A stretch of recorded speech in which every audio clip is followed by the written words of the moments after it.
A great leader is a great simplifier. So people who can communicate effectively about something, make the argument stand up.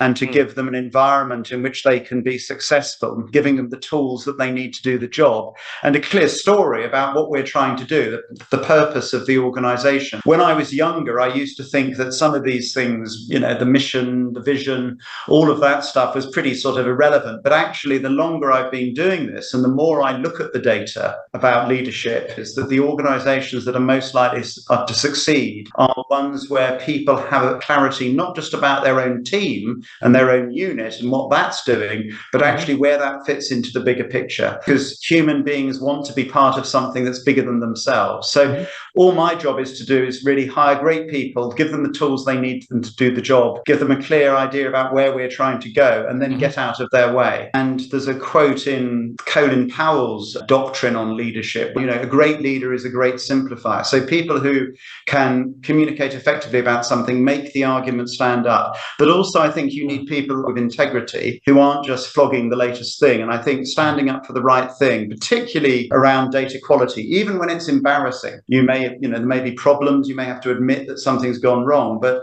if we don't have that willingness to stand up and admit that we've made a mistake or something needs to be done differently, then again, that's at the bedrock of who we have to be, because otherwise everything else is built on sand. I think it's basically being able to try and take people with you on a journey. Because, of course, in the words of Jack Welch of GEC, you can't do the effing work yourself. As we work with larger and larger teams, our job is to build something where people know where we're trying to go. And that's something that I have spent a lot of time doing. And my own research actually helped me in that, because some of the work I have done is looked at different organizations and the characteristics of the leaders in the more successful ones versus the unsuccessful ones. And so that was something I was able in my career to model myself on, because I could see what was actually working in real life. So I think, certainly a bit of perseverance. We've talked about luck.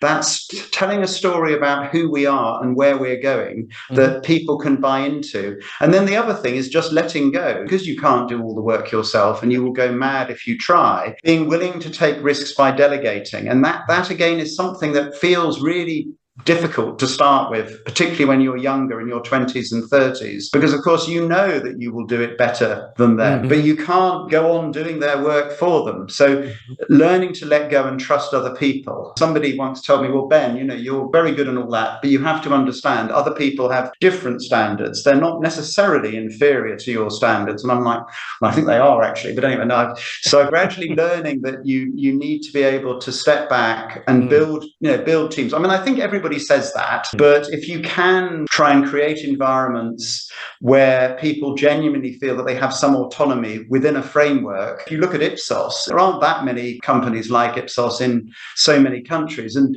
Didier Truchot, the founder's secret, and the reason we sold our business to him, he managed to persuading founders and people to join you on a journey. It's the same story in a way, persuading people to join you on a journey.